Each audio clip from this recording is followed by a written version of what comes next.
Hey everybody, BowserPlush here, and you may be wondering, why are we on this screen? I did a bad. I totally forgot to turn off the audio tracking on OBS because I don't know how to use it properly, and I wanted to do something instead of just spending days looking at things. This is precisely the reason why I've made so many saves. So, as you can see, I did 2 entire levels because I saved after each level. So we're going to be reverting back to here. So now I've got to try and re-say everything I've just said. So this is going to be fun, isn't it? Okay, I'm just going to have a sip of my drink and then we'll get started. Alright, let's go. So starting off, this is essentially the Zelda level of this game. And by level, I mean they make this joke that Link found the Master Sword, and then it ends. Also, I must admit, this was my first exposure to The Legend of Zelda. Like, first fully. Like, I didn't even know what it was. Like I said in the intro to this entire series, like, this game was my introduction to a lot of series, both Nintendo and otherwise. So this is kind of how I thought Zelda was as a series. Like, it was just kind of you exploring, trying to find a thing. Didn't really click with me that it was more so about like going through dungeons and trying to find it like puzzle-wise. And then Breath of the Wild came out, so I did get the Zelda game where you just explore. And that was 7 years ago. Man, it doesn't feel like 7 years, but here you are. Anyway, here are the shadow bugs attacking. I have to make this joke again. And then Yoshi just wakes up, he's like, oh, okay. So we're gonna start off with Link himself. Also, well, I guess that's something to talk about. So, basically with this game, in my brain, I'd love to look at it more under a microscope now that I'm older, but my brain kind of combines the fact that, wait a minute. Okay, I have an addendum to make from last time. It doesn't change on restart, it changes on save file usage, I believe. Because yeah, this is the same day that I recorded that last episode. Like, I just noticed it right as I'd started like preparing for the next episode. So surprise, you know what levels we're going to be covering today. But at the same time, I'm kind of glad because that last episode just had a lot of me rambling, and I actually kind of wasn't happy with how it came out, and I was half tempted to redo it anyway. Anyway, with Link here, before I realised just how much damage I've taken, Link here has a few attacks. He has his basic sword attack, he has a bow, he has bombs that he can throw on enemies, and instead of a grab, he has like the hook shot, and then he also has the boomerang, and I believe that's everything. Everything else is just a sword attack. Let me just make sure for my own paranoia. Okay, yeah, I have muted OBS. For those wondering, I don't audio Oh dear. Anyway, I suppose I'll talk about Yoshi, and then I'll talk about why I don't audio track from OBS. Yoshi is a bit finicky in this game. I'm not really a fan of how he controls. I think he controls like a bit too floaty for my liking, which is kind of ironic coming from Smash Bros. Brawl of all games, but like, I just find it difficult to control him in comparison to almost any other character. I think the only character I can't control as easy is Sonic the Hedgehog. Okay, so this disproves a theory that I had last time I played this. So this one was Tetra, which I thought, oh neat, this is a Zelda level, so they give you a Zelda. Like, okay, cool. But no, I guess it was just luck of the draw. Which is sad. Yeah, because I can't make that assumption anymore. But that is the way of a failed recording. It does mean I already have like a name for this episode. I can either call it like Recordings Fail Me, or I can call it what I was going to call the other thing. But anyway, new enemy. I got to remember that I haven't introduced him yet. This is a puppet. Puppets, they're actually pretty neat. They've got like the Edward Scissorhand looking like arms. But if you look closely, you can't really see it when can you see it?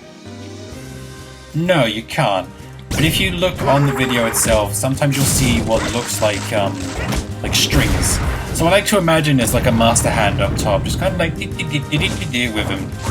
Oh no, Yoshi, no, don't die to kisses. Dying to kisses is bad.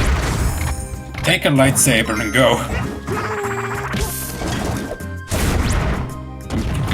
What is this? More stickers. I'm gonna have so many stickers by the end of this. I'm gonna have to show up the stickers too. I might do that next episode. I have so many ideas of how to start episodes, but some of them I don't even know if I'm gonna do. Like, I suppose I can talk about it here. I may or may not be doing the masterpieces as introductions. And you know what? Because of how I kind of do these episodes, leave it in the comments if you would like it, if like I either started or ended like an episode of one of the masterpieces, because I'm pretty sure I have them all. The only one I don't have is on NSO, so I can just kind of replicate the experience. It won't be one-to-one, but it would be like pretty fun, I think. I can just like quickly look up like how they do it for the one game. If you're curious, no, it's not Earthbound, because Earthbound is hilarious. If you've ever seen Earthbound's masterpiece, you basically start right as the meteorite lands at the beginning of the game, and you get like 3 to 5 minutes. And from what I've heard from people that have played it, it's difficult to even get past the first battle. Granted, like, I don't know what they were gonna do unless they were like much more forgiving with the amount of time you get. Like, is that? It's the entire mansion as a okay. Seems a bit overkill for one. Where is the... Do I have to go down? I have to go down and see a tickin, but I don't want to see a tickin. Every time I say tickin, I kind of slip into an accent which makes it sound like I'm saying extremely rude, which isn't intentional, I assure you. That's kind of just how I speak. Oh god, yeah, okay.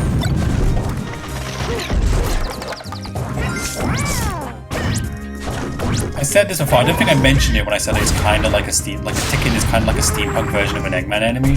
What I'm also meant is like that little thing where you just kind of see like a little creature inside. I really like that touch. Like, it's a really neat touch. It's the only enemy that does it. But that's kind of why it's like, it's an Eggman enemy if it was steampunk. What do I get this time? Oh, it's that thing again! Okay, I had this rant in the failed recording, so I'm going to bring it up here. Despite playing this game for about 200 hours, which isn't that much, but hey, I was a kid that was on my own, I didn't really have anyone to play it with, and Smash Brothers on your own could only carry you so far. One thing I've noticed is I don't actually have a lot of trophies, even though I've collected a fair amount. Now, you may say, what do I mean by this? I think it was the same in Smash 4, and I haven't played enough of Melee to know if it's the same in Melee, but I just sort of ended up getting the same trophies over and over again. For example, there is a trophy for Wedding Bowser from the beginning of Super Paper Mario. I've gotten that one 5 times, yet in comparison, from the entirety of the Metal Gear series, I have 3. Now, if you're wondering what those are, one of them is Snake himself. One of them is the... Oh god, I don't remember the name of them off the top of my head. The little flying guys from Metal Gear 2. Like the little drones that you can sometimes see when you're going in and out of the... I think they were called nodes. The sections of the plantation base in Metal Gear 2. Basically where you spend most of the game. And then the third one is Metal Gear Ray. Which, ironically, without even realizing it, was probably the first Metal Gear I ever saw, if not Metal Gear Rex from the Shadow Moses stage. Which, weirdly enough, I rarely ever gets brought up, for whatever reason.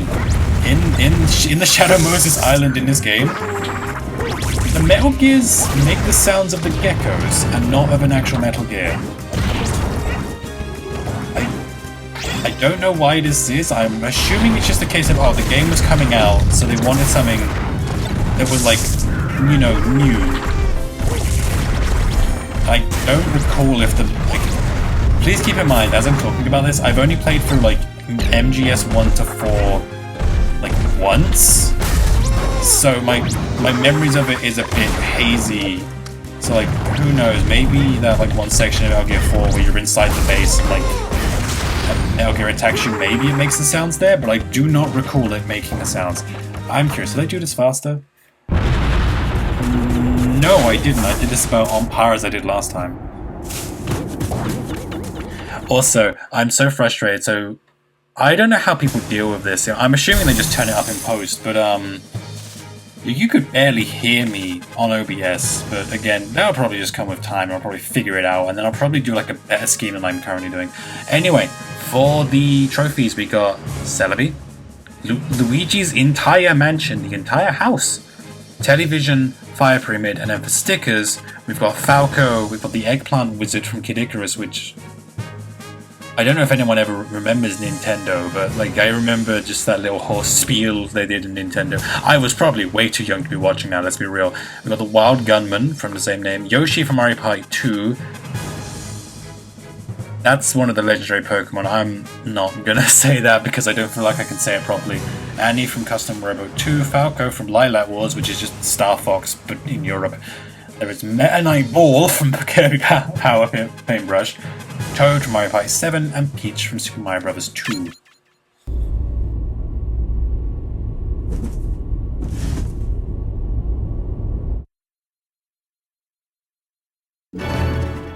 Link has joined the team. Yoshi has joined the team. I forgot about saving because I think I did the same amount of progress. It saves the trophies anyway, so it's not a problem there. Let's head back to the map. Let's go into the research facility.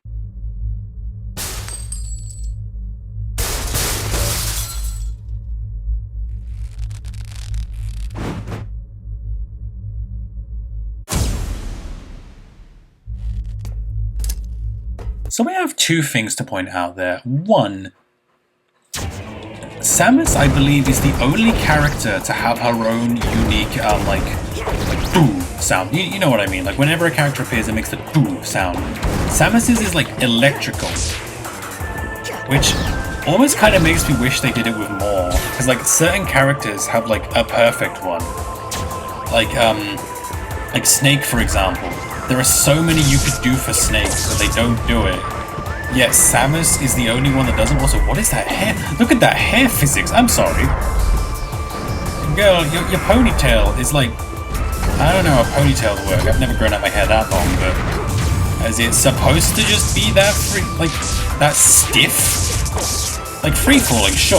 That's how, like, stuff works. Also, I didn't get to explain this last episode. This is the metal box, which, in my, rambling in the failed recording, I almost called the Metal Cat because I kind of had that on the brain because I watched a video about all of the icons in the Smash Bros. Series. Really good video, by the way. I can't for the life of me remember how to pronounce the name of the guy who made it because I'm very bad with names. It's something you're gonna learn as you keep working. What the hell is? Can I zoom in on?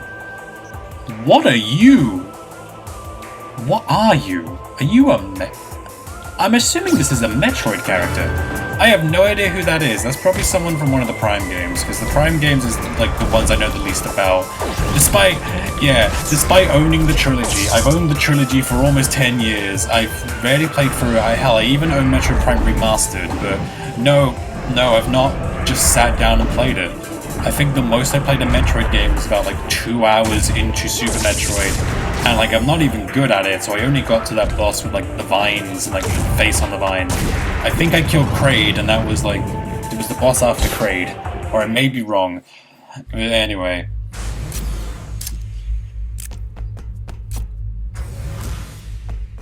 So this is something I don't get. I kind of stayed quiet in the cutscene, but I'm gonna just say it here so I get some more time to say it. It's never again. I made this complaint in the last episode that. Like, one of the main things I don't like about Subspace is that it never actually, like, explains half of the things that it shows off in the game. Like, for example, Wario had that hover bike. Why does he have it? I don't know. And then it's like, okay, so why is Samus here? Like, even if it was just a blurb, like, the Federation was like, hey, Samus, there's an evil thing here, go take care of it. More importantly, why is there one single Pikachu here? Why are they experimenting on it? And for what purpose? Like, I'm not expecting too much, but I would have kind of hoped that, like, if you went into the trophies or something, like, say, like, each character had, like, a unique Subspace trophy.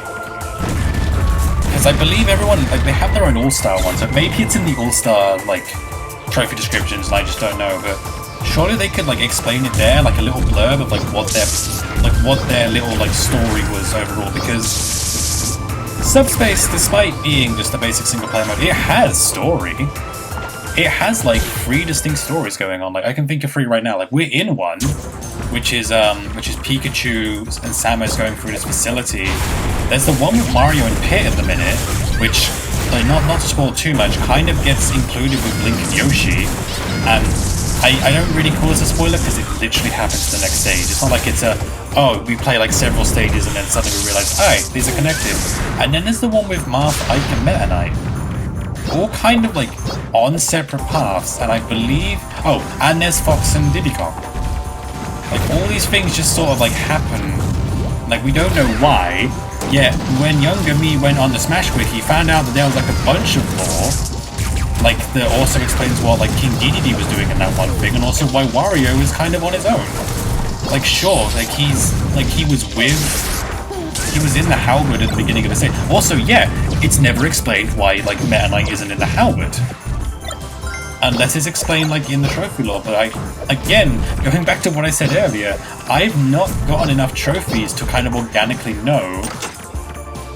Which, yeah, maybe I'm thinking too much into it, but I kind of wish like you could know, like maybe instead of doing the whole thing with the All-Star trophies, they could have had it so you got like a unique trophy for like the subspace thing, so when you play subspace you know like, oh, so this is what's happening. I want to see, can I turn... Oh. Well, never mind. I was going to see if I can use a trophy on the, on Turret Boy there. But I guess I won't ever know. What's its name again? Rototurret. Roturret, that's it. You probably can't. Maybe you can if you're playing easy mode, but I'm not playing easy mode. I'm playing normal mode because much as I want to play hard mode, I kind of value, like, at least acting like I know what I'm doing when I play games. Okay, fun note there. If you could see, Samus kind of blocked while I just hit the air. Kind of blocked the projectile from the Rock Sentry. I didn't get to mention this as Link, but Link has a similar property where his shield actually blocks attacks. Like, if they are positioned just right. Anyway, let's get back. You know, I'm gonna probably call it... I'm gonna just name this episode the re-recorded one. So, the original episode for the title was... I can't talk. The original title for the episode was, that'll raise the rating, and it was in reference to the introductory picture of Samus. I know it's kind of on the nose and it's kind of a low blow, but like, come on. Like, you can't tell me that one shot probably didn't have Peggy in the ESRB being like, yeah, we probably shouldn't give this to children. I don't remember what this is rated in the US, because I don't live in the US. But I can definitely tell you that this is like rated like 12 here, which actually I guess the US has E10 plus, but even then, like stuff that's rated 12 here is usually stuff that's rated. That's the weird thing. Okay, so this is going to become a rant about the PEGI system. So in the US, I noticed that like a fair amount of games are rated teen. Now, if it's in Europe, the teen rating can definitely be one of two things. It will either, if it's light enough, it will just be a 12, or if it's stylized enough. But if it's realistic enough, but not quite on like the level of Call of Duty, then you'll get a 16. A perfect example of this is the Uncharted series, which I think is rated M in the States, but it's rated a 16 here. I can only assume because while it does deal with like, you know, serious topics and like kidnappings and stuff like that, and you know, all the other stuff, it's not exactly graphic with its content. Whereas like this game is, yeah, this game's rated 12 probably for like the same reasons, where like it's a bit more fantastical. In the same way that I feel like a lot of, well no, Zelda games kind of get off light, but you get the idea.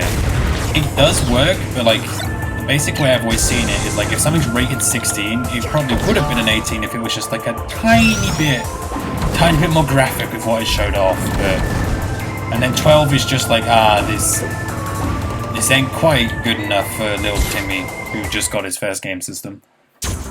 Which makes 3 and 7 even more, like, the more I think about it, it makes the ratings of 3 and 7 more confusing. I think the best way to describe it is like a game rated 3 is usually like, oh, it's so basic that like even like Baby Billy who is like 1 and has never touched a video game before and has an iPad when he's way too young, but that's a different topic. Little Bill, he can probably understand it, but like on this, it's like on like difficulty scale, it's the same as like a 7, but a 7 is just like little Timmy needs to know like how to read book and like what words mean, and then little Timmy can do it, which I think is probably why like the only reason Animal Crossing rated a 7, besides the fact that the bugs can be scary. I'm pretty sure it has the Fear logo on it. I might check that later, and I'll report back next episode and be like, hey, I checked the Animal Crossing bugs. Ow. It has a bug. It's really funny because the way that Peggy shows off Fear is by having a pretty detailed like depiction of a spider. At least detailed for their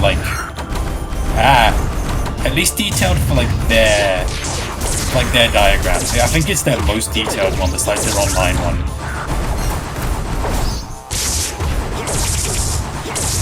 Anyway, new enemy. I kind of got lost in it.